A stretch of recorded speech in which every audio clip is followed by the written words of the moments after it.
안녕하세요. 오늘 저희가 함께 깊이 살펴볼 말씀은 요한복음 12장의 한 구절입니다. 아직 잠시 동안 빛이 너희 중에 있으니 빛을 믿으라. 이 말씀인데요. 네, 아주 중요한 구절이죠. 그렇죠. 이 빛이 대체 뭘 의미하는 건지, 또 왜 잠시 동안만 있다고 하는 건지, 그리고 이게 지금 우리의 삶, 당신의 삶과 어떤 관련이 있는지 한번 파헤쳐 보려고 합니다. 네, 흥미로운 주제가 될 것 같습니다. 자, 그럼 시작해 볼까요? 먼저 이 본문에서 말하는 빛이요. 이게 그냥 밝은 상태 뭐 그런 걸 넘어서는 거죠. 네, 맞습니다. 이 글에서는 그 빛이 바로 예수 그리스도 자신이고 동시에 하나님께서 주시는 구원의 기회라고 설명하고 있어요. 구원의 기회. 음, 그러니까 어떤 사람들은 신앙을 그냥 좋은 교훈 정도로 생각하기도 하는데 그게 아니라는 거군요. 그렇죠. 훨씬 더 본질적인 거죠. 뭐랄까, 인생의 숨겨진 보물을 발견하는 열쇠, 그런 느낌으로 이야기합니다. 그런데 그 중요한 빛이 잠시 동안만 있다. 이게 참 마음에 걸리네요. 뭔가 급한 느낌이 들어요. 바로 그 지점입니다. 잠시 동안이라는 그 시간의 시급성, 이게 상당히 중요해요. 예수님 당시의 그 상황을 생각해보면 군중들이 구원을 갈망하면서도 여전히 어둠 속에서 좀 방황하고 있었잖아요. 네, 그렇죠. 메시아를 기다렸지만 또 혼란스러워하고. 네, 그때 예수님께서 마치 해가 지기 직전처럼 기회가 얼마 남지 않았다. 그러니까 지금 바로 이 빛을 믿어야 한다. 이렇게 강하게 촉구하신 거죠. 정말 시간이 얼마 없다는 그런 절박함이 담겨 있었군요. 이 시간이라는 개념도 좀 더 생각해 볼 필요가 있겠는데요. 네, 그렇습니다. 이 글에서는 우리가 흔히 말하는 흘러가는 시간, 크로노스 말고요. 하나님의 특별한 때, 결정적인 순간을 의미하는 카이로스를 구분해서 이야기하거든요. 카이로스. 네. 예를 들어서 그 성지순례 가시기 직전에 갑자기 돌아가신 교우분 이야기가 나오잖아요. 그게 참 마음 아픈데. 네, 저도 읽으면서 좀 울컥했어요. 그게 우리 인생의 마지막 카이로스는 정말 아무도 예측할 수 없다는 걸 보여주는 거죠. 마치 연극 무대처럼 딱 막이 내리면 그냥 끝이다. 이런 비유가 나오는데 굉장히 강렬해요. 죽음이라는 게 결국 그 너머를 모르기 때문에 두려운 거잖아요. 그 어둠에 대한 근본적인 두려움. 맞습니다. 인간의 실존적인 불안이죠.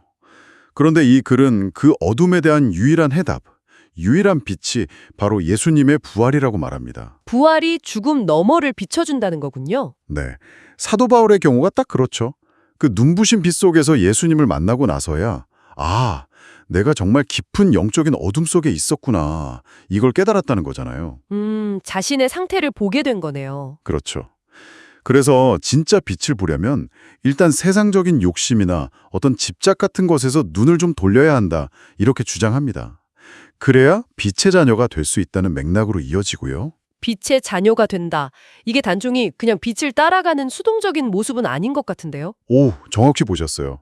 네, 그냥 따라가는 게 아니라 빛이신 예수님처럼 스스로 안에 생명과 진리를 채워서 주변에로 그 빛을 비추는 그런 능동적인 존재가 되는 거죠. 폐물이 아니라 시간이 지나도 다른 사람을 살리는 그런 가치 있는 존재가 된다는 거군요. 빛을 자꾸 끄트리려고 하는 본성, 이른바 종교성이라는 게 있다는 겁니다. 종교성이요? 그게 빛을 꺼트린다고요? 좀 의외인데요. 그렇죠. 마르틴 루터의 통찰을 빌려서 설명하는데 이게 마치 컴퓨터의 기본값 설정 같다는 거예요. 인간의 마음은 기본적으로 자기 행위로 뭔가를 얻어내려는 그런 종교적인 원리로 자꾸 돌아가려고 한다는 거죠. 복음? 그러니까 은혜로 구원받았다는 걸 알면서도 자꾸 내 노력으로 뭔가를 증명하려고 하는 그런 마음 말씀이시군요. 네, 바로 그거예요. 복음을 받아들여서 빛의 자녀가 되었음에도 불구하고 여전히 두려움이나 분노, 비교의식 같은 어둠에 쉽게 끌려간다는 거죠. 이게 참 역설적이면서도 현실적인 지적인 것 같아요. 정말 그렇네요. 은혜로 시작했는데 어느새 다시 내 힘으로 하려고 하고 그럼 그 종교성이랑 신앙 안에서 우리가 해야 할 어떤 건전한 노력 같은 건 어떻게 다른 걸까요? 그 구분을 명확하게 딱 잘라 말해주진 않지만 뉘앙스는 분명히 있어요. 종교성은 두려움이나 자기의에 기반해서 스스로 뭔가를 이루려는 시도에 가깝다면 복음에 뿌리내린 경건의 노력은 이미 받은 구원에 대한 감사와 사랑의 자연스러운 반응이라는 거죠. 동기가 다르군요. 네, 그렇죠. 그래서 이 글은 복음을 그냥 신앙의 출발점으로만 삼을 게 아니라 삶 전체의 종착점으로 삼아야 한다고 계속 강조합니다. 출발점이자 종착점. 네, 복음을 계속해서 깊이 받아들일 때만 우리 안에 그 어둠들, 예를 들어 돈에 대한 두려움이나 죽음에 대한 두려움 같은 것들을 정말로 이겨낼 수 있는 힘과 평안을 얻게 된다는 거예요. 십자가에서 나타난 그 하나님의 사랑, 복음 안에서만 가능하다는 거죠. 결국 이 인자가 누구냐고 물었던 그 옛날 군중들의 질문이나 오늘 우리가 겪는 많은 혼란과 두려움에 대한 답이 전부 그 복음, 예수님의 십자가와 부활 안에 있다는 결론이네요. 네, 그렇습니다.